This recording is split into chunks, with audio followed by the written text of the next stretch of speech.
할렐루야.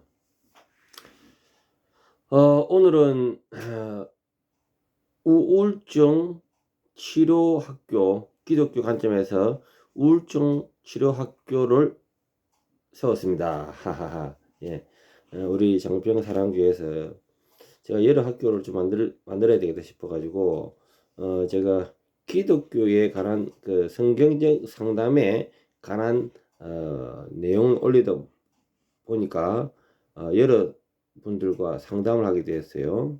그러다 보니까 우울증에 관해서도 좀 전문화된 이런 학교가 필요하다 싶어서 유튜브로 우울증 치료 학교 한 5강 정도를 수업을 하기로 하고요.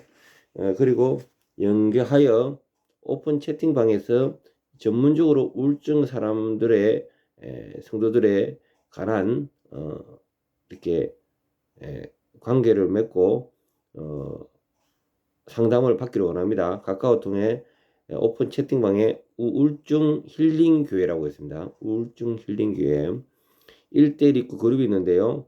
무조건 1대1로 들어오시면 좋겠습니다. 1대1로 들어오셔서 충분히 이제 소통이 된다. 그러면은 그 이후로 그룹 들어가서 또 다른 사람들과의 또 이렇게 대화도 나눌 수 있도록 그러면 좋겠고요. 일단 우울증 힐링 교회 1대1. 예. 5강을 제가 짰는데요. 5강을 짰는데 1강은 오늘 1강을 집중적으로 하더라고.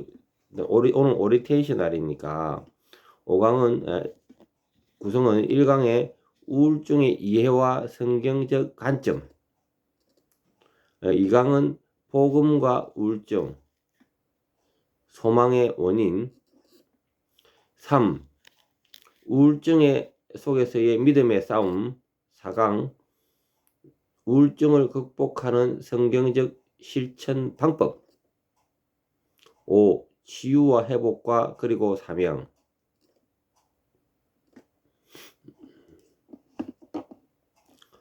저 또한 우울증을 잠시 뭐 이렇게 왔다 갔다 하는 경우도 있는데 전혀 우울증이 없지는 않았어요. 최근에 저도 몇 달 사이에 상당한 우울증에 빠졌습니다. 그러면서 저 또한 여기서 나오면서 이 고통에 있는 사람의 마음이 어떻구나, 이것을 제가 깨닫게 되었어요. 그 상당히 심각할 때는 그만 살아야 되겠다, 뭐 이런 생각까지 들었어요. 그래서 저도 우울증의 사람들의 심정을 알게 되었고 이게 대해서 지금 우울증으로 인해서 심각한 사회적 문제가 많아요. 자, 우울증의 이해와 성경적 관점. 우울증은 무엇인가? 우리 기독교의 입장에서 바라보고 이거를 우리가 앞으로 풀어져서 치유하는 부분까지 나아가고자 하거든요. 우울증은 정신적, 감정적, 영적인 부분이 있습니다. 우울증은 단순한 슬픔이나 일시적인 우울함을 넘어서 지속적이고 깊은 정신적 고통을 수반하는 질환입니다. 병입니다. 환자라는 거죠. 많은 사람들이 우울증 환자를 환자로 취급하지 않는데 환자가 맞습니다. 환자로 취급하여야 다른 사회인들이 이해가 되는 겁니다. 이 우울증으로 인해서 집에서 나가지 못하는 사람들도 있고요. 그리고 사람과의 만나는 것도 힘들고요. 대화하는 것도 그리고요 힘들고요. 또 사람이 많은 곳에 가는 것 또한 힘들어요. 인지 기능의 저하, 집중력 감소, 부정적인 사고 패턴이 특징입니다. 심리적으로 낮은 자존감, 절망감, 미래에 대한 비관적인 시각 등이 우울증 환자에서 자주 발견됩니다. 자, 감정, 아까 전에 정신, 감정의 둔화, 무기력, 흥미 상실 등이 나타나며 일상적인 생활의 활동에도 기쁨을 느끼지 못합니다. 이는 시편 기자 고백과도 맞닿아 있습니다. 내 영혼아, 내가 어찌하여 낙심하여 어찌하여 내 속에서 불안해하는가는 우울한 감정 상태를 상세히 묘사합니다. 감정의 둔감으로 인해서 무기력하죠. 감정이 없습니다. 그리고 흥미가 없고요. 재미가 없습니다. 그래서 이제 영적인 측면에서는요, 기독교적 관점에서 우울증은 단순히 내 화학물질인 불균형 문제로만 보지 않습니다. 영적 침체로 표현되는 깊은 영적 슬픔과 고립감이 우울증의 한 요소입니다. 죄책감, 하나님의 부재 경험, 신앙적 해이 등은 성도의 영적 건강을 위협할 수 있습니다.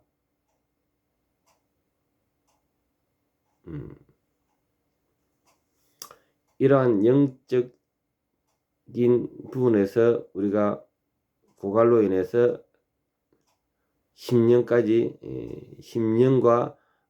심령에서 육체로까지 이어지는 겁니다. 우리 안에 예수를 믿으면요, 영이 있단 말이에요. 영이 굳고 생각이 굳고 몸까지 굳게 만드는 거예요. 자, 성경에 발견되는 우울과 슬픔. 시편 42편 시편 기자는 자신의 영혼이 갈급하고 낙심된 상태를 반복적으로 고백합니다. 사슴이 시냇물을 찾기에 갈급함 같이 내 영혼이 주를 찾기에 갈급하나이다. 시편 42장 1절. 이는 하나님과 단절함과 내적 갈등을 보여주며 오늘날 우울증 환자들이 느끼는 내적 허무함과 닮아 있습니다. 나이에 따라서 우울증 있는 사람들이 차이가 있습니다. 10대부터 이렇게 70, 80까지 이렇게 볼 때 나이대별로 차이가 있습니다. 그러나 점점 활동력이 떨어지고 그래 될수록 우울증이 더욱더 온다는 겁니다. 또 사회적으로 또 이렇게 활동해야 되는데 사회생활에서 스트레스로 인해서 또 가정으로 인해서 또 출산으로 인해서 그리고 노인으로 들어가면서 또 이렇게 우울증이 일어나기도 합니다. 자, 엘리야 열왕기상 19장에는 엘리야는 바알 선지자들과 대결 후 깊은 우울에 빠집니다. 그는 로댓나무 아래서 여호와여 넉넉하오니 지금 내 생명을 거두시옵소서. 열왕기상 19장 4절 라고 간청합니다. 이는 극도의 절망과 소진 상태에서 상징하며 하나님은 그를 책망하지 않으시고 오히려 영적 육적 회복을 제공합니다. 그 얼마 전까지만 해도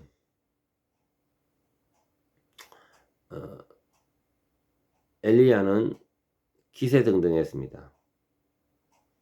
바알 선지자들의 800명이 넘는 선지자와 거짓 선지자죠.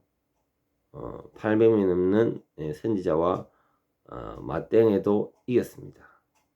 그러나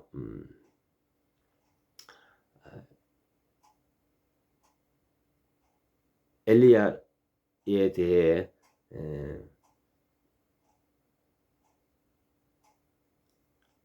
죽이겠다고 하는 왕후가 있는데 그 왕후의 잔인한 이야기를 듣고 엘리야는 우울에 빠집니다. 그리고 도망갑니다. 사역을 던지고 살고자 도망갔죠. 그러나 그는 어느 지점에 가서 모든 기력이 다 소진이 됩니다. 로뎀나무 아래입니다. 나무가 뭐 그렇게 좋은 나무는 아닙니다. 큰 나무도 아니고요. 이렇게 잎이 많은 그런 무수한 나무도 아닙니다. 실대가 그밖에 없는 겁니다. 그 아래에서 초라한 자기 인생을 한탄하며 죽고 싶었습니다. 그만 사역하고 싶었던 거죠. 지친 겁니다. 그래서 생명을 거둬가달라고. 도저히 할 수가 없던 거죠. 하나님은 그에게 더 이상 호통도 안 칩니다. 위로하고 그가 싫을 때 하나님은 까마귀를 보내서 떡과 물을 제공하게 합니다. 그 가운데 그는 다시 이 기력을 회복되는 거죠. 우리 인생 가운데 이렇게 우울증이 빠지면은 과거에 화려했던 과거를 잊어버리고 오늘 당장 그 문제에 빠지는 겁니다. 그리고 그러한 자기의 능력이 출중함에도 불구하고 오늘 이 가시를 통하여 더 이상 움직이지 못하고 무기력하게 되고 또 흥미가 없어지고 사역할 힘도 없고 일할 힘도 없는 거예요. 자, 오늘 또 욥기에 또 이야기를 들어가겠습니다. 욥기는 욥은 재산과 자녀 건강 모두를 잃은 후 깊은 슬픔과 고통에 빠집니다. 그는 자신의 생일을 저주하며 나의 날이 다하여 소망이 끊어졌음이니이다. 욥기서 17장 11절에 탄식합니다. 그러나 욥은 결국 하나님의 주권과 섭리를 인정하며 회복됩니다. 사탄이 중간에 개입을 하는 겁니다. 욥은 자기가 저렇게 기뻐하는 것은 이는 물질로 통하여 기뻐한다 라고 생각을 하고 하나님과 내기를 낸 겁니다. 그래서 욥은 그 가운데 인생의 모진 고난을 받는 거죠. 다만 그 생명에는 손을 대지 않았습니다. 우리 믿는 성도가 욥과 같은 고난을 받는다. 견딜 수 있을까요? 믿음을 지킬 수 있을까요?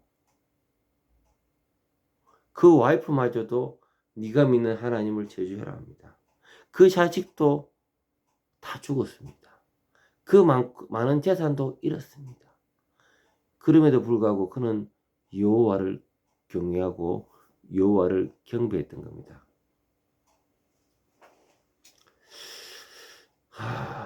때로는 우리가 삶 가운데 내 가족과 내 환경이 나를 실망시킵니다.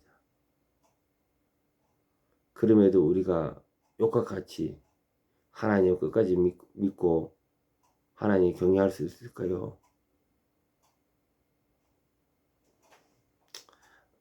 이 가운데 욥도 인간인지라 깊은 우울에 빠지는 거죠. 지금 경기가 그리 안 좋기 때문에 옛날에 잘 나갔던 그들이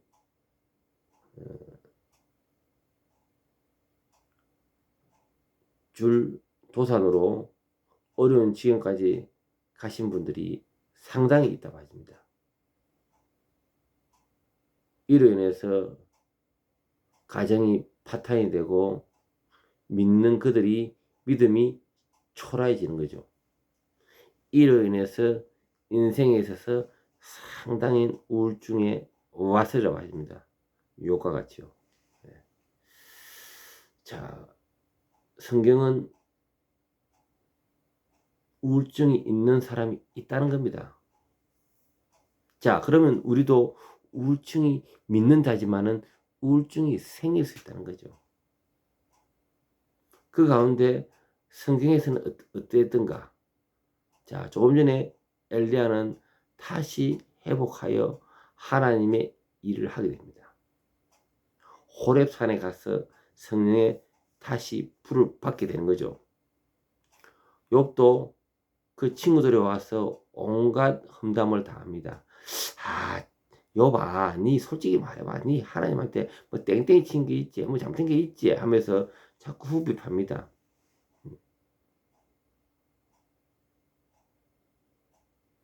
그러나 욥은 하나님의 실수한 거 없고 하나님께 정성을 다했다고 이야기를 하죠. 친구들이 안 믿어줬습니다. 그러나 하나님 때가 이르자 모든 것들이 다시 하나님께서는 복을 주시는 그러한 욥이 나머지 인생을 회복되는 욥이 되었던 겁니다. 그래요. 우리도 성도로서 살아가지만은 삶 가운데 우울증이 온단 말입니다. 그러나 하나님의 사람은 성령의 능력으로 일어서게 되었다는 겁니다. 자, 3번. 하나님의 형상으로 지음받은 존재로서의 가치와 존엄성. 창세기 1장 27절. 하나님이 자기 형상 곧 자기 하나님의 형상대로 사람을 창조하시되 남자와 여자를 창조하시고 인간은 하나님의 형상으로 지음받았기 때문에 본질적으로 귀하고 존엄한 존재입니다. 우울증으로 인해 자신을 무가치하게 여기더라도 하나님은 여전히 그분의 형상으로 지어진 우리의 가치를 인정하십니다. 무슨 말이냐? 하나님은 우리를 만들 때 우리를 인격체로 만들었다는 겁니다. 하나님의 인격체로. 우리가 암만 우울에 빠져 있더라도 하나님의 귀한 존재라는 겁니다. 이는 존재에 대한 가치감을 가져야 되거든요. 그래서 대부분 우울증에 빠진 사람들이 자존감이 낮아요. 자존감이 낮다는 것은 하나님이 나를 지으심에 대해서 인격적으로 아주 가치 있는 인간으로 지었다는 이것을 망각하고 있는 거예요. 하나님은 우리를 사랑하시고 우리에게 인격을 주시고 우리의 사랑을 전하기를 원하십니다. 그렇게 그 사랑을 깨닫는 자는 우리의 자존감이 어찌 낮을 수 있겠습니까?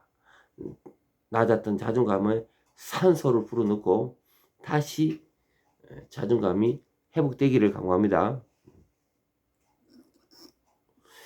우울증에서도 변치 않는 하나님의 사랑. 로마서 8장 38절 39절 내가 확신하노니 사망이나 생명이나 천사들이나 권세자들이나 현재일이나 장래일이나 높음이나 기쁨이나 다른 어떤 피조물이라도 우리를 우리 주 예수 그리스도 안에 있는 하나님의 사랑에서 끊을 수 없으리라 라고 선언합니다. 이는 우울증의 깊은 어둠에서도 하나님은 우리를 포기하지 않으신다는 약속입니다. 우울증 가운데 있는 사람들은 귀에 말이 안 들립니다. 모든 생각적인 것이 다 다운되어 있습니다. 마치 코드에 전기선이 빠졌다 할까요?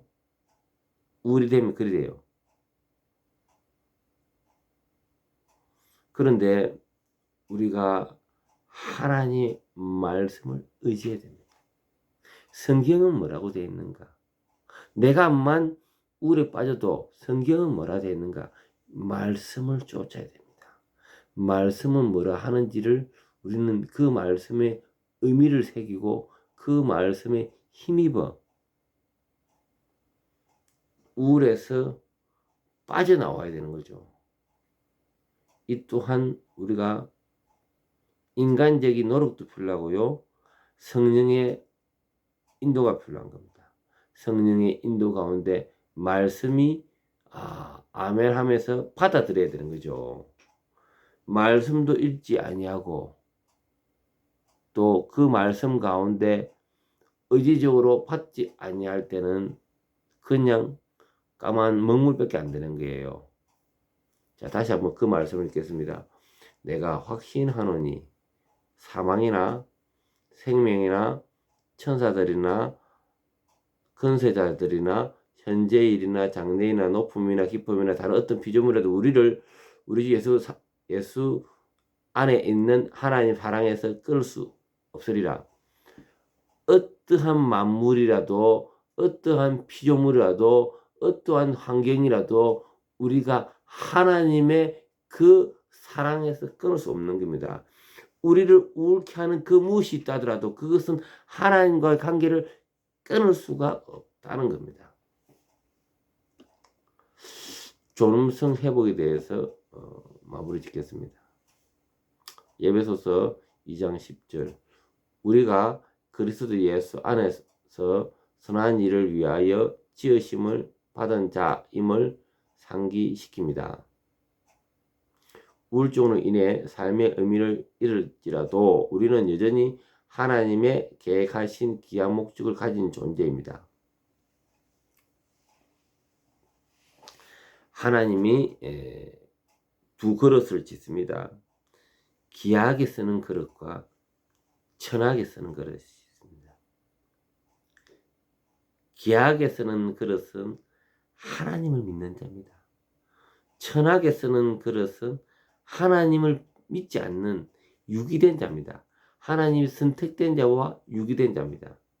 우리가 아무리 우울에 빠질지라도 우리는 귀하게 쓴 그릇이라는 것을 명심해야 됩니다.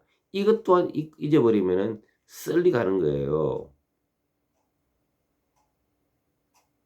그래서 이런 존엄성, 자존감과 존엄성이 회복되어야 되는 거죠. 우리가 그리스도 예수 안에서 선한 일을 위해서 지음을 받았다. 지음을 받았다. 마음속에 새기기 바랍니다. 마지막 결론 마무리 짓겠습니다. 우울증은 단순히 정신적 질환으로만 국한될 수 없습니다. 성경은 인간의 연약함을 인정하면서도 하나님의 형상으로 지어진 우리의 본질적 가치를 강조합니다. 성도는 우울증의 깊은 어둠에서도 하나님의 사랑과 은혜를 붙들며 회복과 소망을 향해 나아가야 합니다. 우울증의 현실을 부정하지 않으면서도 복음의 능력을 통해 치유와 회복을 경험할 수 있음을 믿음으로 바라봐야겠습니다. 우울증인 사람들은 이건 치료할 수 없는 거야 하면서 자포자기하는 경우가 많아요. 아니요. 말씀은 능력이 있다. 복음은 능력이 있다. 우리는 그 능력을 믿어야 되는 거예요. 복음의 능력을. 우리 안에 모든 심령을 치유하신다. 복음을 통하여 우리의 우울증을 치료하신다. 우리 심령을 만지신다. 우리 마음을 변화시킨다. 이러한 말씀 가운데 우리는 믿고 들어가야 돼요. 말씀도 덮어놨고 그냥 우울한 가운데 코도 빠진 TV 마냥 그냥 모든 것을 셧다운하고 있으시겠습니까? 코드를 꽂고 말씀이 뭐라 하는지 반짝반짝하면서 그 말씀을 받아들이면서 아멘 아멘 할 때 복음의 능력이 우리를 치유할 줄 믿습니다. 기도 마치겠습니다. 주님 감사합니다.